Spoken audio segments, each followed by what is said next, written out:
अहिले मेरो हातमा छ एफटिटिएस एउटा राउटर, जुन एफटिटिएस अप्टिकल फाइबर केबल सपोर्ट गर्ने राउटर छ रिचरलिङ्कको, र यसको मोडल नम्बर पनि यहाँ देख्न सक्नुहुन्छ बक्समा लेखेको साइडमा, र यसको मोडल पनि RL804GW छ, र पावर पनि यसले 12 भोल्ट लिन्छ DC, र 1 एम्पियरको भइहाल्यो होइन। र म्याक एड्रेस पनि छ यसमा बक्समै छ, र बक्स खासै बाहिरबाट हेर्दा चाहिँ खासै केही छैन, यसमा नर्मल छ है। बक्स कन्टेन्टमा केही लेखेको छैन, नर्मल छ यसमा बक्समा। र जुन बक्समा हुनुपर्ने राउटर तिनीहरू चाहिँ भित्र यस बक्सभित्र छ, र जुन यसले चाहिँ फाइबर इन्टरनेट कनेक्सन सपोर्ट गर्छ, जुन हाम्रो एरियामा चाहिँ अप्टिकल फाइबर जुन वेब सर्भरको भएकोले यसलाई चाहिँ वेब सर्भरमा जडान गर्नेछ, र त्यो भिडियो पनि अन्तिममा म तपाईँलाई देखाउनेछु। र पहिला त हामी बक्सलाई म ओपन गर्छु है, नर्मल यसलाई बक्सलाई ओपन गर्छु। बक्सलाई ओपन गरिसकेपछि यहाँभित्र तपाईँ देख्न सक्नुहुन्छ एउटा राउटर छ हामीसँग, जुन चाहिँ रिचरलिङ्कै हो, र यहाँ युजर म्यानुअलमा पनि लेखेको छ GEPON ONT भनेको छ क्या। यो GEPON EPON सपोर्ट गर्ने खालको राउटर है, जुन अरू पहिले ADSL राउटरहरू हुन्थ्यो होइन, अनि अर्को जुन रिपिटरको लागि युज गर्ने, एक्सटेन्डरको लागि युज गर्ने वायरलेस एन राउटर भनिन्छ होइन, त्यस्तै यो चाहिँ GEPON EPON भन्ने राउटर हो है। यसलाई म बक्सले ओपन गर्छु। यता छ पावर केबल, जुन पावर सप्लाईको लागि, र यहाँ छ यहाँ जुन मोडल त हेर्न सक्नुहुन्छ आफै, इनपुट पनि हेर्न सक्नुहुन्छ, आउटपुट पनि 12 भोल्ट 1 एम्पियर छ, इनपुट चाहिँ 100देखि 240 भोल्टसम्म छ है, 0.4 एम्पियरको। यो नर्मल एउटा पावर सप्लाईको लागि छ एउटा केबल छ, र साइडमा अर्को इथरनेट अथवा ल्यान केबल भनिन्छ यसलाई, RJ45, यो चाहिँ 0.5 मिटरको छ आई थिङ्क होइन, 0.5 मिटरको छ होला यो। र साथै त्यसपछि अर्को बक्समा अरू केही छैन, बाँकी राउटर छ। बक्सहरू खाली नै छ है, बक्सले साइड लगाऊ पहिले, र मेन राउटर छ यसमा, र युजर म्यानुअल छ। यहाँ युजर म्यानुअल पनि हेर्न सक्नुहुन्छ तपाईँ, GEPON ONT लेखेको छ, यो चाहिँ PON सपोर्ट गर्छ है यसमा। र मैले भनिसकेको छु FTTH कनेक्सनको लागि हो यो। र यहाँ प्याकेजिङ डिटेल खासै केही छैन, प्याकेज यो बक्समा के आउँछ भन्ने कुरा छ यसमा। एप्लिकेसन चार्ट छ, र पछाडिपट्टि यसकै स्पेसिफिकेसन छ। फ्रन्ट प्यानल LEDहरूको कुरा गरेको छ, यसको कम्पेटिबिलिटी छ, अनि इन्टरफेस बटनहरू साइड प्यानलको बारेमा लेखेको छ यसको म्यानुअलमा है। र बाँकी यो राउटर छ यसमा, राउटर चाहिँ डुअल ब्यान्ड हो है, अनि यो चाहिँ 300 Mbps को छ स्पिड, मतलब राउटरको। अनि यसको ब्याक साइडमा हेर्दा चाहिँ यसको मोडल नम्बर लेखेको छ, पावर लेखेको छ, र IP जुन 192.168.1.1 नर्मल छ, युजर नेम छ, पासवर्ड, अनि SSID वाइल्यानको की, अनि म्याक एड्रेस, अनि PON को सिम्बल नम्बर छ। बाँकी यति छ बक्समा। अनि अगाडिपट्टि हेऱ्यो भने यहाँ छ LOS, एउटा LOS को सिग्नलको लागि छ। LOS चाहिँ कस्तो भने चाहिँ जस्तो तपाईँको उतै जुन जङ्सन बक्स हुन्छ, एउटा डिस्ट्रिब्युसन बक्स हुन्छ, FTTH डिस्ट्रिब्युसन बक्स हुन्छ पोलमा है, त्यहाँबाट नि नेट आएको छैन अथवा तपाईँको राउटरमा खराबी छैन, बाहिरबाट नेट आएको छैन भने चाहिँ यसमा चाहिँ रेड लाइट बल्छ क्या, यसमा रेड लाइट बल्छ। र PON छ, पावर छ, वाइफाई छ, WAN छ, ल्यान 1देखि 4सम्म छ, र यो PON पोर्ट छ। यसमा चाहिँ इन्टरनेट आयो भने चाहिँ यसमा चाहिँ येलो कलरको लाइट बल्छ है। र यसमा डुअल ब्यान्ड छ एन्टिना, मैले भन्छ कि यसमा डुअल ब्यान्ड एन्टिना छ, यसमा डबल एन्टिना छ। र पछाडि पोर्ट हेर्दा चाहिँ एउटा अनअपको छ, यो अनअपको हो एउटा, र यो एउटा पावरको पोर्ट छ, जुन पावर केबल छ, यसले हामी यहाँ इन्सर्ट गर्छौँ। र साइडमा अर्को रिसेट बटन छ, अनि त्यसपछि यहाँ 4वटा केबल छ, ल्यान 4, ल्यान 3, ल्यान 2, ल्यान 1। योमा चाहिँ तपाईँले यसबाट राउटर अन्य ल्यापटपहरूमा अथवा अर्को सेकेन्डरी राउटर पनि यसबाट जोड्न सक्नुहुन्छ क्या, सेकेन्डरी राउटरलाई यसमा यो पोर्टबाट जोड्न सक्नुहुन्छ। र अर्को बाँकी के छ, PON पोर्ट छ यसमा है, म यसले क्याप निकाल्छु, र PON पोर्ट छ, यहाँ हेर्न सक्नुहुन्छ है, PON पोर्ट छ यसमा। र बाँकी अरू केही छैन, नर्मल राउटर छ। अब यस राउटरलाई चाहिँ म तपाईँलाई जुन केबल आएको छ यसमा कनेक्ट गरेर देखाउनेछु। जुन FTTH कनेक्सन चाहिँ घरको बाहिर छ, त्यो चाहिँ म तपाईँलाई बक्स पनि देखाउनेछु, तल डिस्ट्रिब्युसन बक्स पोलको अगाडि छ, र त्यो डिस्ट्रिब्युसन बक्सबाट वायर आएको छ, एउटा जुन यो अप्टिकल फाइबर केबल आएको छ है, त्यो केबललाई चाहिँ म यसमा जोड्छु। अनि त्यसपछि इन्टरनेट तपाईँले चलाएर पनि देखाउनेछु, र यसको जुन IP लगइन गरेर पनि देखाउनेछु है। र जुन यो जङ्सन बक्स छ एउटा है, त्यसमा एउटा वायर जोडिएको छ, जुन अप्टिकल फाइबर केबल, र त्यो केबल यता आएको छ है, यो केबल चाहिँ यहाँ आएको छ, यो वायर तलबाट माथि आएको, अनि यो चाहिँ यति गरेर यहाँ घरमा पारे।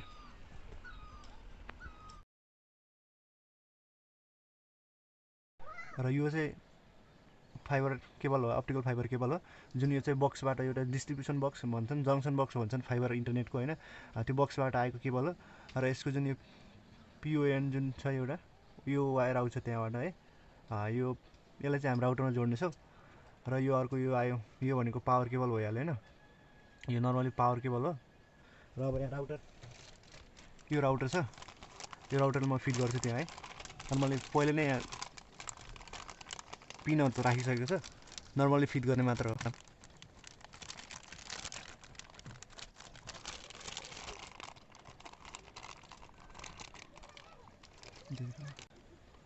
सबैभन्दा पहिले त यसलाई यहाँ कनेक्ट गर्छ हामी, पावरलाई यहाँ कनेक्ट गरिदियो।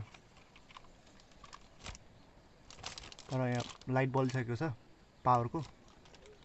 र अब यो केबल छ, यसमा क्याप हुन्छ, यसमा यो क्याप निकाल्नु पर्ने हुन्छ फोकस। यसमा केबल, यो चाहिँ केबल छ यसमा, यसलाई केबललाई चाहिँ यहाँ जोड्छ है हामी, यहाँ जोड्नुपर्ने हुन्छ। यहाँ नर्मली यति गरेर क्याप निकाल्नु पर्ने हुन्छ पहिला है। र अब क्याप निकालिसकेपछि र यो नेट नचलेको बेलामा चाहिँ रेड लाइट बल्छ, त्यो एलओएस लेखेको हुन्छ, जुन एलओएस लेखेकोमा रेड लाइट बलेको छ। अब हामीले केबललाई चाहिँ त्यो पिओएन लेखेको पोर्ट छ त्यसमा कनेक्ट गर्नुपर्ने हुन्छ, जुन हेर्नु होला तपाईँले, त्यो यसरी कनेक्ट गर्नु होला मैले गरे जस्तै। र यो कनेक्ट गरिसकेपछि अब त्यहाँ जुन लाइट बलिसकेको छ पिओएन लेखेको पोर्टमा, पिओएन पोर्टमा पनि बलिसकेको छ। र अब एकछिनमा त्यो वान लेखेकोमा पनि बल्नेछ। अहिले वाइफाई पनि अन छ, पावर पनि अन छ, यो इन्टरनेट आइसकेको छ, त्यो पिओएन बल्यो। अब एकछिनमा वान पनि बल्छ। र यसलाई म अट्याच गरिदिन्छु यहाँ।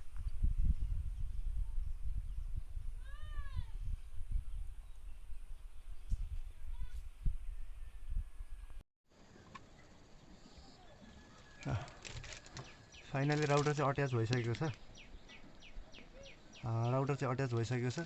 र म तपाईँलाई जुम गरेर देखाउन चाहेँ। अहिले राउटरमा 4वटा बल्ब बलिसकेको छ, अहिले 1को बल्ब पनि अन भइसकेको छ। अब म चाहिँ यसमा है, यसमा अब म तपाईँहरूलाई पहिला वाइफाई कनेक्ट गर्छु।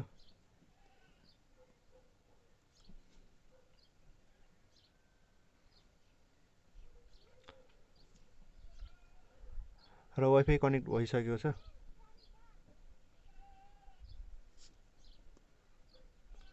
र अब हामी ब्राउजरमा जान्छौँ। अनि यसको डिफल्ट आइपी चाहिँ अघि मैले भनिसकेको छु, जुन गेटवेको लागि। नभए तपाईँले यहाँबाट हेर्न सक्नुहुन्छ, यसो गरेर यहाँ क्लिक गरेर आइपी यो भइहाल्यो है, स्पिड, नेटवर्क स्पिड यो त भइहाल्यो। अनि मैले तपाईँले देखाउन खोजेको चाहिँ अर्को गेटवे देखाउन खोजेको, जुन अर्को मेरो फोनमा चाहिँ गेटवे डाइरेक्ट देखाउँछ। म यहाँ त आइपी खोलिसकेको छ है, जुन 192.168.1.1 जुन छ, यति टाइप गरिसकेपछि खुल्छ। र यसको डिफल्ट भनेको युजर नेम चाहिँ युजर एडमिन छ, र पासवर्ड चाहिँ 1 2 3 4 छ क्या, 1 2 3 4। यति गरिसकेपछि लगइन गर्छु म।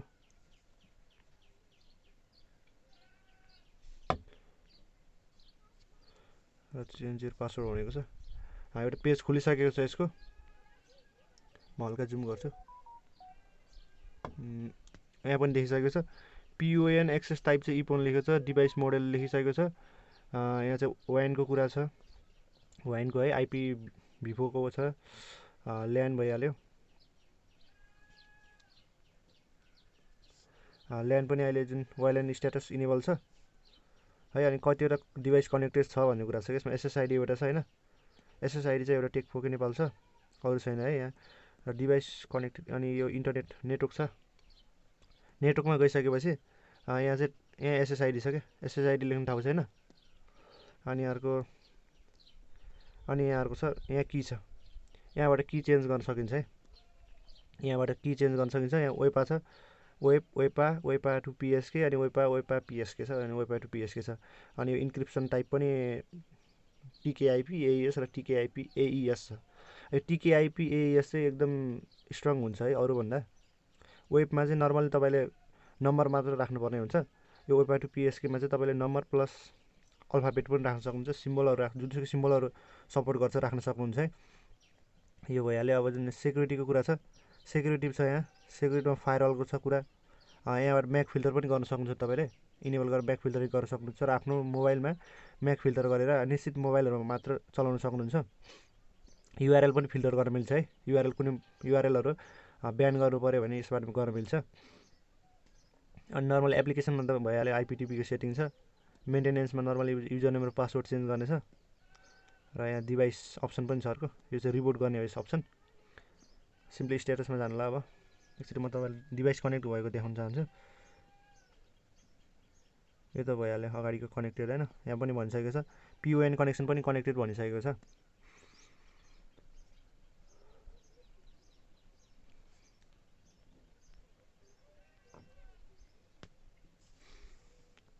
र यो त वाइल्यान्डकै भइहाल्यो। र यहाँ हेर्न सक्नुहुन्छ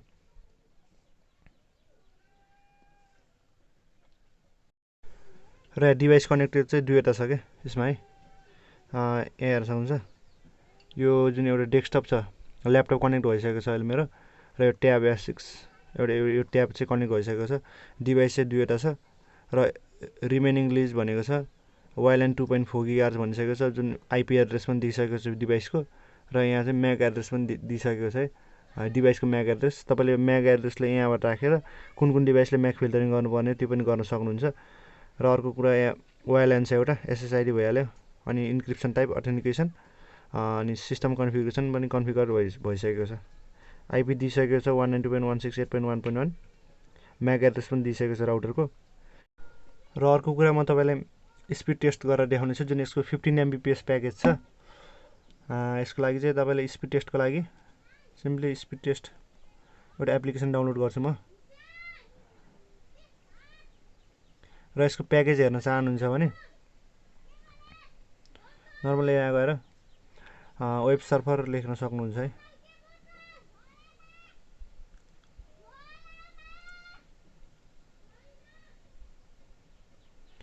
यहाँ जुन अहिले यसको अफर चलेको छ, जुन 40 MBPS प्लस 2 TB भनेको छ, इयरली 12,000 पे गर्नुपर्ने हुन्छ तपाईँले। अनि यहाँ चाहिँ डिजिटल टिभी पावर्ड बाई भनेको छ मेरो टिभी स्काई टिभी। तपाईँले आइपिटिभी पनि कनेक्ट गर्न सक्नुहुन्छ। फाइबर इन्टरनेटको लागि चाहिँ यहाँ छ 20 MBPS 30 MBPS यसै छ। अनि तपाईँले 15 MBPS को चाहिँ मन्थली 175 पे गरेर पाउन सक्नुहुन्छ है 15 MBPS को। र सायद स्पिड टेस्ट ओक्ला भइसकेको छ, यो एप डाउनलोड भइसकेको छ। अब म तपाईँले स्पिड टेस्ट गर्नेछु, यसमा देखाउनुहोस् है। 15 MBPS को प्याकेज हुनेछ यो, कतिसम्म स्पिड आउँछ। अब यो चाहिँ अब हामी हेर्नेछ। फर्स्ट टाइमहरू सेटअप गर्छु ल। यहाँ वेब सर्भर लेखेको छ, जुन Broadlink network and communication private limited Bhairahawa लेखेको छ। र मल्टी सिङ्गल, यसमा भिपिएन पनि हुन्छ। भिपिएन पनि चाहिन्छ भने यसमा स्पिड टेस्ट, यो एपले भिपिएन पनि प्रोभाइड गर्छ है। रिजल्ट अहिले म्याप खाली छ, सेटिङ पनि खाली छ। सेटिङमा अहिले हामी जुन डिभाइसकै 15 MBPS नै राख्छौँ है।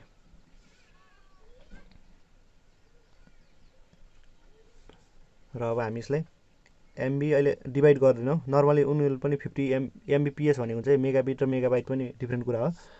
र यो स्पिडमा जान्छौँ र हामी गोमा क्लिक गर्छौँ ल।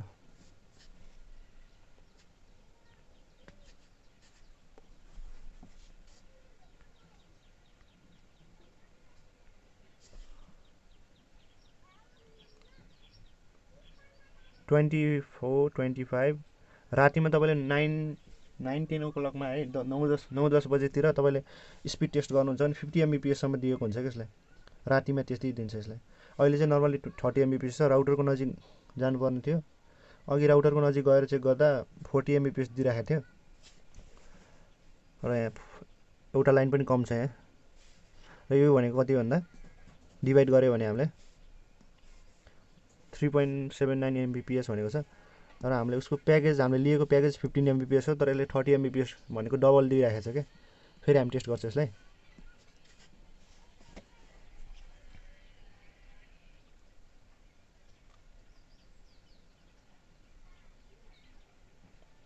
$25, $27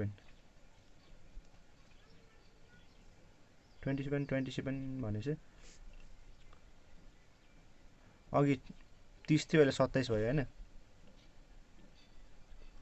र म तपाईँलाई एकपटक बाहिर राउटरकै नजिक गएर देखाउन चाहन्छु है।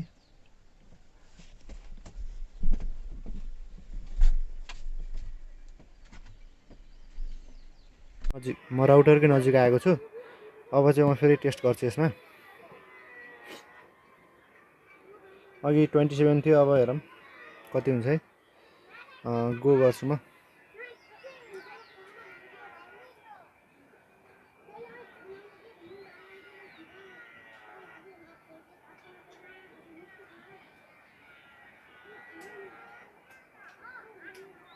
अहिले चाहिँ स्लो नै रहेछ, नेट नै अहिले स्लो रहेछ है। बिहान चाहिँ 50 MBPS थियो अर्को मोबाइलमा, रिजल्ट म देखाउँछु तपाईँलाई।